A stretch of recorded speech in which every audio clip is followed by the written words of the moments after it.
Đến đây nào, vào ở trong chiếc xe nhà di động siêu to của chị mình. Mình lại chuẩn bị đi ăn trực bà chị mình đây. Xuất phát thôi, thẳng tiến ra sân bay nào. Hồi nhỏ thì đánh không lại, khó khăn lắm mới đợi được đến lúc bà giàu có như bây giờ.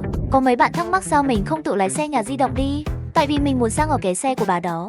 Tiền xăng, tiền phí cầu đường, phí đỗ xe đều tiết kiệm được hết. Chủ yếu là không tốn một xu nào luôn, hi hi hi. Đến Bắc Kinh rồi nè, nhìn từ trên cao xuống trông cũng đẹp phết nhỉ. Vừa xuống máy bay là bắt đầu công cuộc đổi tàu điện rồi sang xe buýt. Người ta bảo ở Bắc Kinh, một lần ra khỏi cửa là cả ngày chỉ làm được đúng một việc. Quả nhiên danh bất hư truyền, ngồi xe cả ngày mà mình té hết cả mông luôn. Ái chà mà ơi, cuối cùng cũng tới nơi. Đúng là muốn xỉu mà, đi đường mấy kinh khủng. Cuối cùng cũng tới rồi. Bánh bao ơi, tao nè. Hi hi hi, ha ha ha ha ha. Ui ơi, từ từ thôi. Bánh bao phấn khích quá làm lật luôn cả điện thoại của mình. Có thể thấy nó nhớ mình đến nhường nào. Bánh bao đúng là một chú chó ngoan mà. Tin vui là vừa đến nơi đã có cơm ăn. Tin buồn là cơm này do bà chị mình nấu. Và tin siêu buồn là cơm chị nấu còn bị con chó này cướp mất. Bánh chị làm cho mình mà bị nó cướp trắng trợn luôn. Nói này trực tiếp từ đây. Từ đây một cái vèo là phóng sang bên này luôn. Bà chị bảo là từ lúc mình đến, nó trở nên cực kỳ nhạy cảm với đồ ăn. Nó giữ của cũng không đến mức giữ kiểu này chứ. Chân ngắn mà phóng vèo một cái, từ đây nhảy tót sang bên kia để tranh ăn. Cái con chó báo này, hở ra là cướp đồ ăn, tính nết không đổi tí nào. Để trừng phạt, bắt nó làm mất sắc chân cho mình vậy. Nhìn xem, nó ghét mình tới mức quay ngoắt cổ 180 độ luôn kìa. Kỳ thị ra mặt luôn, nhìn cái đầu nó quay đi kìa. Ha ha ha, nó đẩy mình ra kìa. Cái nét chê chủ này cũng chẳng thay đổi gì cả. Biểu hiện rõ ràng quá rồi đấy nhé.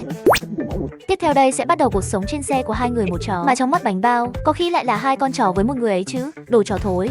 Ngủ trên giường trần của xe nhà di động cảm giác thế nào nhỉ? Như bạn tò mò không biết ngủ trên nóc xe này cảm giác ra sao? Hôm nay tụi mình cùng trải nghiệm thực tế nhé. Gần 12 giờ đêm rồi. Mấy ngày nay mình đều ngủ trên cái giường ở phần nhô ra phía trước này. Đừng nhìn cái giường này mà tưởng nó thấp. Thực ra nó không thấp chút nào đâu nha. Vốn dĩ xe có trang bị một cái thang. Nhưng tầm này rồi thì cần gì dùng thang nữa. Nhưng nó đang để trong nhà vệ sinh làm giá phơi đồ mất rồi. Thế là mỗi ngày mình đều phải dùng cả tay cả chân. Khi hục mãi mới leo lên được tới nơi. Cuối cùng cũng lên được rồi. Chứ hôm nay mà ăn ít đi một miếng là mình sợ mình không đủ sức mà leo lên luôn đó. Dĩ nhiên là trên giường này không phải chỉ có mình đâu. Với mấy cái thùng đồ ở phía trong nữa. Mấy em ngủ nửa bên trong, còn mình ngủ nửa bên ngoài. Lấy thước ra đo thử xem nào. Chỗ này rộng tầm 80 phân.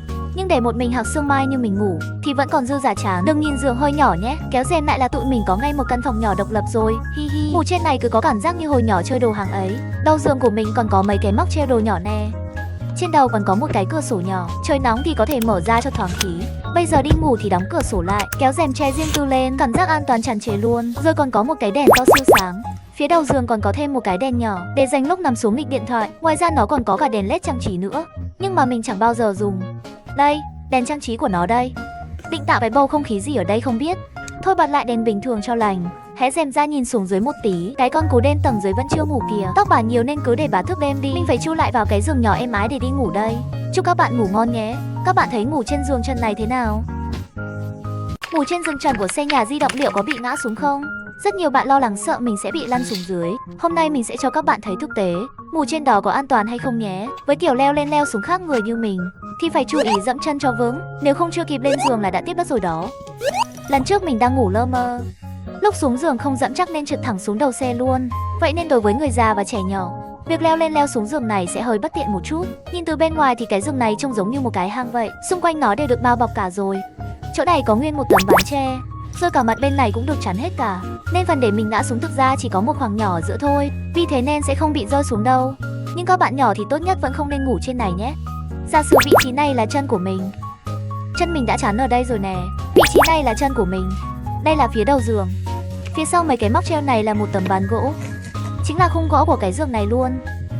Còn đây là vị trí đặt đầu của mình. Đầu cũng đã được chắn lại rồi. Tay chân cũng được chắn hết. Chỉ là thanh chắn không được cao lắm thôi. Khoảng hở ở giữa chính là chỗ để móc thang vào. Nên mới có một khoảng trống. Nhưng khoảng trống này trên mỗi xe mỗi khác. Có xe thì khoảng hở này nằm ở phía cuối giường. Cũng có xe thì nó nằm ngay chính giữa.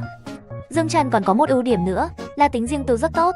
Bởi vì nó ở khá cao. Với người mảnh khảnh như mình nằm trên này, đắp chăn lên một cái là nếu không nhìn kỹ chẳng ai biết có người đang nằm ở trên đâu. Bệnh cũ lại tái phát rồi. Cứ nằm lên giường là mình lại thấy buồn ngủ. Mình đi ngủ đây. Các bạn còn muốn biết thêm gì nữa không? Hãy comment cho mình biết nhé.